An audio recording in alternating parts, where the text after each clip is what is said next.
Hi everyone, great to see you here for this webinar from Uprise on improving your financial mindset and where to start.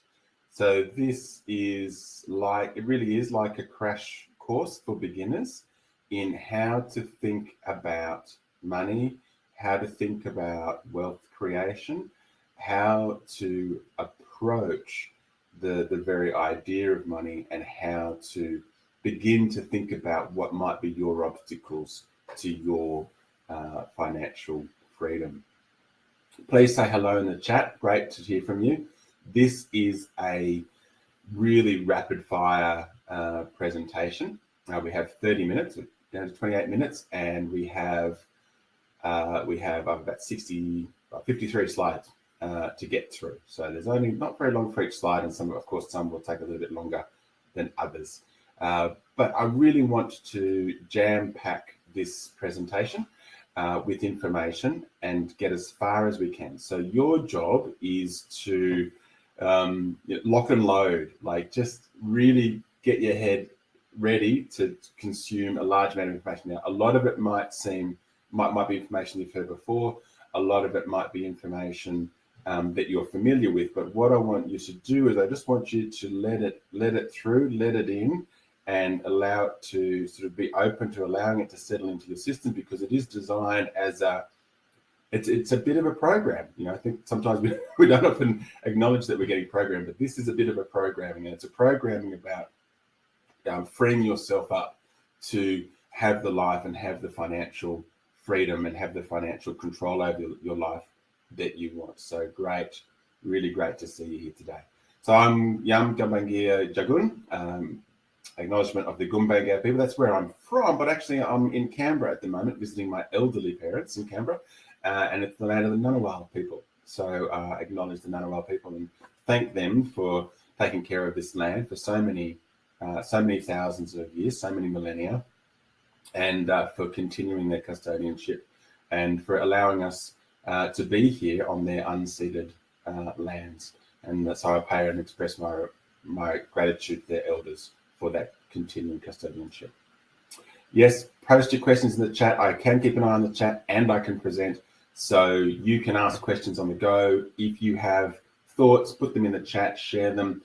Don't think too much about what you put in the chat. Just pop it. If you have a thought, put it in the chat. If you have a feeling, put it in the chat. If you have a question, put it in the chat. And it all becomes part of the conversation.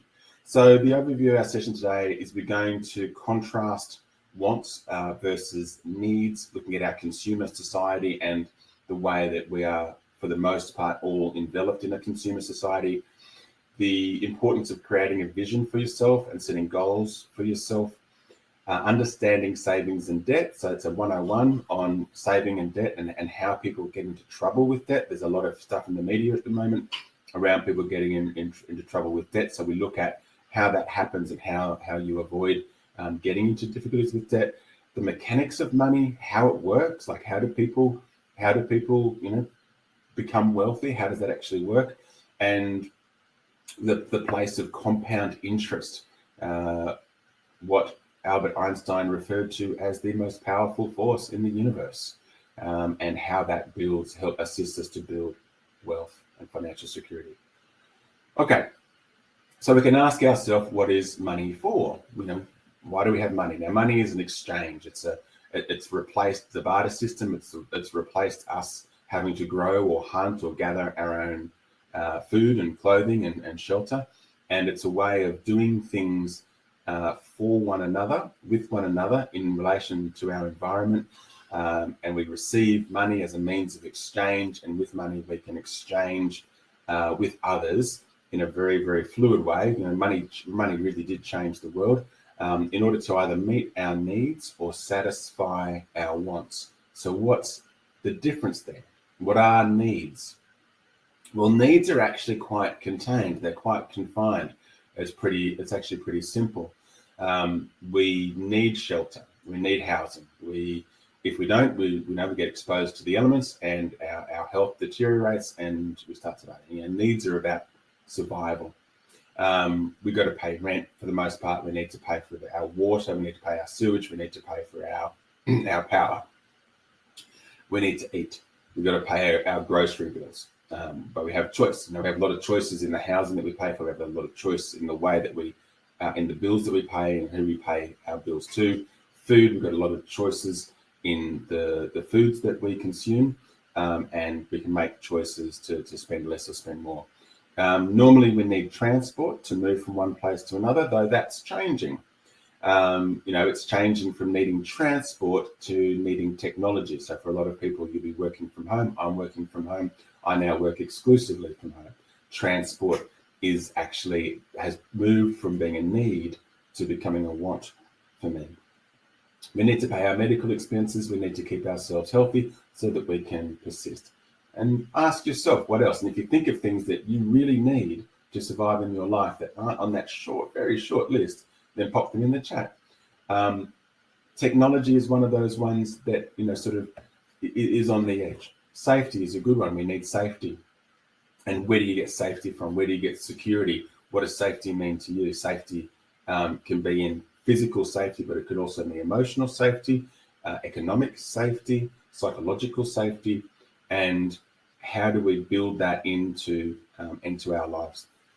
So these are your must-have. This is the baseline minimum expenses that pretty much all of us have to have enough to be able to afford. And it's kind of this basket of requirements that our fundamental baseline welfare and minimum wages is based upon. But then what do you want? So the list of wants is much, much larger. And the difference between, meeting your needs and meeting your wants is whether you're going to have money in the bank at the end of the day, whether you're going to have any savings left over. We want entertainment. We love entertainment. We love our Netflix and our Stan and our Apple and our Disney Plus, and going to the movies and going to the cinema and going to the theater and going, dining out, eating out for dinner. We love our takeaway because it's easy and quick and convenient. We love our holidays. Everybody feels like they should have a holidays. We almost treat holidays as if they're a need. Everybody, we all get holidays in our annual leave. But does that mean that we then need to go on a holiday? And where do we go on a holiday? And how do we have a holiday? What does a holiday actually look like? Where did our picture of how we should be entertained, how we should eat, how we should take our holidays, where did that come from? Technology and social media, these are things that people love and spend a lot of time engaged in. How much money is that actually costing you? We like buying gifts for other people. We like having nice things, perfume, makeup, clothes, nice cars, nice tech, nice earbuds, nice whatever it is that you like that makes you feel nice. What about a new car? Do you want a new car? Do you want to buy a home of your own? Do you have a fantasy of an investment property? Do you want a house by the beach and a house in the country? Do you want to live half the year in one country and half the year in another country? What else? What are the things that you want? And the question that we're posing here is, which of these are your goals? Which of these are part of your financial investment and where you want to save and what you want to put your money into? But how many, on the flip side, how many of those are actually getting in the way of you achieving your financial goals? There's a lot of things that we tend to spend money on in a very ad hoc kind of way that over a long period of time really adds up.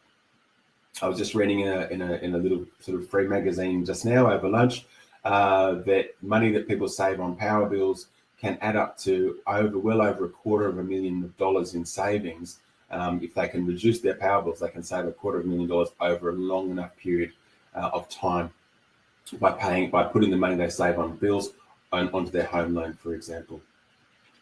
We go out, we buy coffees, we buy lunch, we do these things. I remember when I was much younger and go out and I'd love to have a coffee or two during the day, and then I started to do the math. Okay, so I'm spending $10 a day on coffee, and I'm doing that about 300 days a year. So I'm spending about $3,000 a year on coffees. What could I do with $3,000 at the end of the year? Well, actually, I could have a fairly significant holiday as a young single guy. I could put it towards a car. I could actually start saving for a home loan. There's all sorts of things that I could do with that money if I wasn't spending it on that coffee every day, as much as I enjoyed that coffee from the coffee shop each day. Your ability to accumulate wealth, your ability to achieve financial security is pretty simple. You have a vision, what it is that you're trying to achieve. You need a belief that you can achieve that vision, and then you need the commitment to achieving the vision. With those three things, pretty much anything is possible. And the vision is really, well, what do I want? Not today, because today is the problem. When it comes to finances, today is the problem. What do I want in the future? And most people say that they want financial security. They want to feel financially free. And do you believe that that's possible for you? Because I know that if you're at this webinar right now, and if you're listening to this, then you are actually going, I don't know. I'm not sure if I can believe that I have the ability to reach that financial freedom, to have that financial stability for myself. And then why is that? Why is that? What's stopping you? We're not going to get so deep into the psychology of wealth creation. The next webinar that we've got coming up, and I'll need to check the date. Maybe Teresa, you can put the next date in the chat, because they are a pair. This one is the real kind of 101 intro, and the next one we're going to dig deeper into the psychological mindset behind wealth creation. So what's getting in the way of your belief, and then what's getting in your way of commitment? Because commitment takes discipline, and commitment takes a willingness to forego some and perhaps many of your wants in the short term in order to get what you really want in the long term. So these are the nuts and bolts. Earnings minus spending equals savings.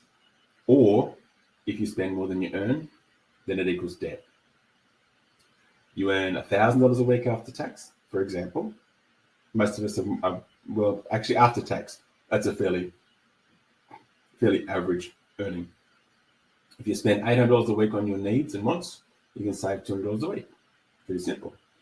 But if you spend $1,100 a week, then the only way that you can sustainably do that is either eat into savings that you already have, or you will need to borrow $100 a week to make up the rest, and you will go into debt. And the thing about debt is that it's easy to get. What I've been seeing recently, I don't watch a lot of television, but I'm here at my parents' place in Canberra, and they watch a lot of television, and they're watching lots of shows on, everyone's in debt, and how did they get into debt? And they got into debt because somebody said, hey, here's some money. You want some money? I've got some money for you. You can have the money. No, strings attached? Well, only you've just got to pay the money back, of course. But the string, of course, is the interest, and the huge amount of interest that you're paying back on that debt. And so people are talking about borrowing $500, and then within a year and a half, they owe $1,500. And because they had to borrow the money, the fact that they had to borrow the money in the first place really meant that they didn't have the means to pay the debt back. And I see this a lot. Young people buying cars, people going, I need a washing machine, I need Christmas presents for the kids this year, I don't want the kids to go without, so I'll just borrow a bit of money. And it's that living for today, really not being able to tolerate, okay, I'm going to go through a bit of discomfort in the short term in order to gain a lot of comfort in the long term. So the savings you accumulate effectively is going to be the level of your wealth. Your savings is the sum of whatever assets you accumulate. And there's a lot of different kinds of assets. The most common ones we know about are property, shares. People buy shares. People have been buying crypto recently, but these are up and down. People buy a car. Cars have been up in value. Like cars, people have actually been discovering that cars have been a good investment. Historically, cars, you bought a car and it just went down. And now you buy a car and you might stay the same. The car I bought 5 years ago, it's still the same. I can tell it's secondhand now, and it's going to be the same price. And even old cars are starting to go up in value. Jewelry, precious gems, gold. These are all assets, things that you can easily liquidate. You can turn into cash if you wish to. And then the cash is the money in your bank account. So that's the level of your wealth. Your assets plus the cash you've got in the bank, that's your wealth. That's your financial security. So if you're wanting to feel financially secure, you've obviously got to, increase your savings or increase your assets and figure out a way for you to do that. We've covered this problem with debt. Whatever you borrow has got to be repaid plus interest.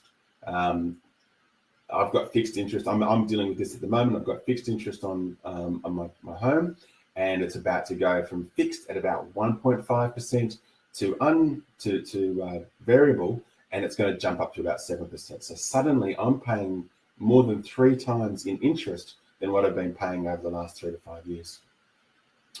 So paying interest is a form of spending that leads to more debt. Yeah, so if you've got that $1,000 a month income, you're spending this much in expenditure and you're spending this much paying off interest, then you're going further into debt just to pay off the interest. Most loan repayment plans have you paying back at least double what you originally owed, and that's at low interest. At high interest, you're paying triple, quadruple what you originally borrowed. There's always people willing to lend you money. And I like my last one comment there. This is always for their profit and never for your benefit. The opportunity of debt. So let's look at the flip side. Why do people have mortgages? Why do people borrow money? What's in that for them? Well, if you borrow money to make an investment and that investment has a financial return in the form of, 1, the interest it generates plus its increase in capital value, then if that financial return is greater than the principal plus the interest payments you are making on the loan, then your debt can lead to an increase in real savings. But that's a pretty special formula. You've got to have the income that's high off the investment, and the investment itself has to increase sufficiently in value to justify the amount that you are repaying in principal and interest repayments. And it's not that easy to find. So you need to understand risk. So risk is the next element. So you understand savings, you understand debt and how debt can be leveraged. So they use the word leverage like a lever. Where's the pencil? You can use debt to leverage your investment. And the model there is, if you've got $10,000 or $20,000, you can only buy an investment worth $10,000 or $20,000. But a lot of the time you can get a loan where you only need to put in 20%, sometimes 10%. And so suddenly you can borrow and have an investment that's 5 to 10 times more than the actual amount of money that you personally have in the bank. So you can leverage that investment. But there's risk, and there is no such thing as a sure thing. Don't let anyone tell or sell you otherwise. As always, if they tell you that it's a sure thing, then that's for them. It's not for you, because if you invest in them, it is a sure thing for them. So there are different levels of risk depending upon how you invest. So for example, if you put your savings into a well-established financial institution, like a term deposit savings account, then you will earn a small amount of interest at very, very minimal risk. So it's very unlikely that if you go with one of the major banks, you use one of their term deposits, you're likely to get that money back plus interest, and your odds are something like 99.9%. There is a small risk because banks do go under. Banks, you hear about this in the news. Banks aren't perfectly safe, but they are safer than pretty much every other investment you can make. Property in Australia. So property in Australia has tended to show a relatively steady rate of return, but this doesn't apply to every property in every location. I bought a property about 15 years ago now, and it is now worth, I still own it, embarrassingly, but it is worth less now than when I paid it and then when I bought it off the plan. So it's like in a really central location in a capital city, and it's a beautiful apartment. But when I bought it, I didn't realize that every developer had the same idea as that developer, and suddenly there were thousands and thousands of exactly the same property on the market. And then of course COVID came along and all the students left town, all the temporary residents left town, all the people who were filling out those small apartments left town, and the value really went down. The rent halved during that period, for example. So not every property is going to be a success. You can invest in your own business. That's a good investment because it's something that you can control. You can invest in the stock market, something that you can't control. You can invest in cryptocurrency, something that's even less in control. And these are riskier investments. And again, depending upon what you invest in, if you invest in companies like Apple, Microsoft, Telstra, big mining giants, big banks like the big five banks, then you tend to get fairly steady incremental returns over time, a little bit up and down, but they tend to be fairly stable. If you're buying small mining companies, startup tech companies, you tend to be able to buy them very cheap. You might get massive returns, or you might just lose all of your money. So once you've sort of thought about risk and what risk is, you need to ask yourself, what is your personal risk appetite? Now, as a good rule of thumb, the greater the risk, the greater the return. Great. But you might make more money with a high risk investment like crypto or like a small technology company, but you are also much more likely to lose a lot of money. For example, if you're healthy and you're young, you don't have any dependents. So if I go back to me when I was in my 20s, I was buying small tech companies, mining companies that were speculating and every now and I'd lose a bit of money, but every now and again I would turn my $1,000 or $2,000 into $20,000. And I reckon over time it balanced out. You can go to the casino if you want, if you've got a high risk appetite, because you can make good money at the casino, or you can just lose it all, which is what happens to most people. So when you're younger, you can normally survive the consequences of a failed investment. If you're in middle age, this is kind of me now, I've got dependents, if I don't have a lot of savings, then you need to be really careful not to risk the savings that you do have, because they're really precious. Your income is precious. Every penny you have goes to taking care of your family. So you need to be quite risk averse. Then if you're close to retirement and you need every penny that you have saved to retire, then you really can't afford to take many risks at all with your retirement savings. Anything that you invest in needs to be very safe and very secure. The other side to this is this quote from Albert Einstein. The most powerful, it's attributed to Albert Einstein, whether he really said it or not, it's something else, but people say that he said it. The most powerful force in the universe is compound interest. And what he meant was that if you put money in now, and particularly if you keep putting in a little bit of money, and it earns interest, a little bit of interest, over a long enough period of time, your initial investment will grow by the interest plus the money you put in.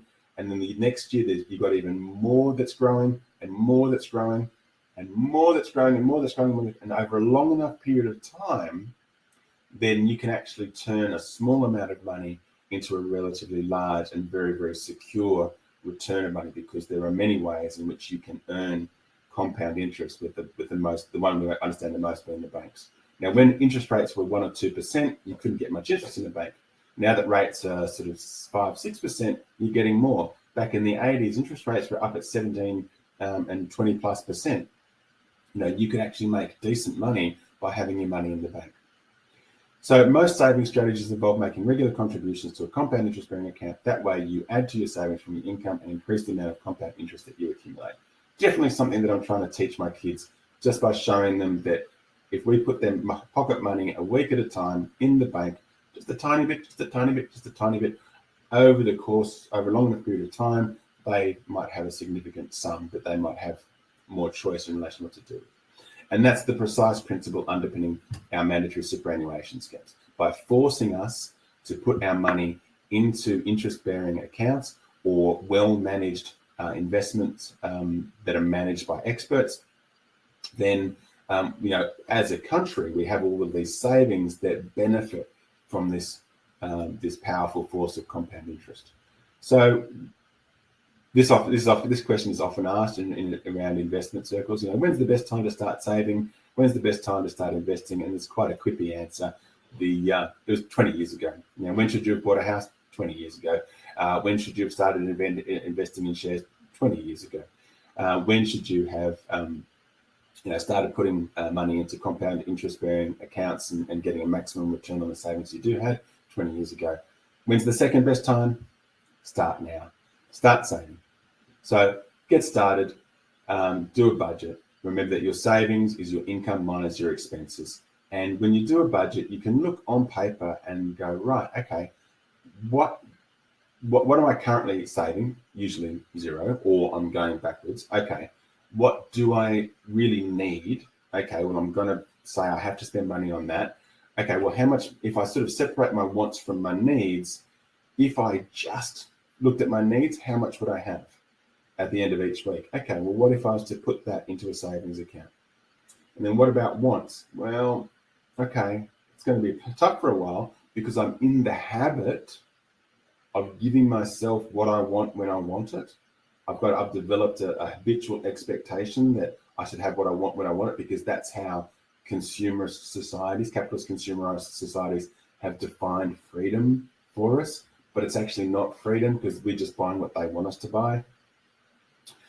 So look and see what goes in, what comes out. Do a search for online budgeting tools, free. There's heaps of them. Plug your money into a budgeting, plug your income and expenses into a budgeting tool. Your bank account's usually a great place to look. See how it looks, and then start to separate out, what do I want? What do I need? What if I lived only on my needs? How would I be in terms of savings? All right, running out of time. So you can increase savings, you can reduce expenditure, increase your income or reduce your expenditure. You increase your income through wages, salary, earnings on investments, any other money coming in. You're increasing your income is aspirational. It's something to aspire towards, aim for, move towards. How can I make a little bit more? How can I make a little bit more? What skills do I need? Where do I need to develop myself? Some great quotes are, the best investment you can make is an investment in yourself. So you develop your own skills and knowledge, you earn more. Where can you decrease the amount of money going out? We can save huge amounts of money on things like water, gas, electricity, rent, and rates. Maybe you don't need to live by yourself. Maybe you can share with other people. Maybe you can live in a place with lower rates. Electricity is huge. Turn things off, turn heaters off, turn lights off, seal up gaps. We can spend a lot less electricity. Do you not need to eat out so much? Do you not need all that entertainment, alcohol, cigarettes? What a huge waste of money. What can you save on transportation? What can you save on clothing? Do your kids really need those expensive toys? So it requires discipline. All right, world's wealthiest people. We've got some famous people here: Bill Gates, Steve Jobs, Elon Musk. What do? They invent and sell products and services that solve problems to meet wants and needs. And then they develop other products that support those products. They do very well out of it. The Jeff Bezos and Oprah Winfrey's of the world, they improve methods of selling products and services. And then they all invest wisely by predicting trends in the supply and demand of goods and services, like Warren Buffett.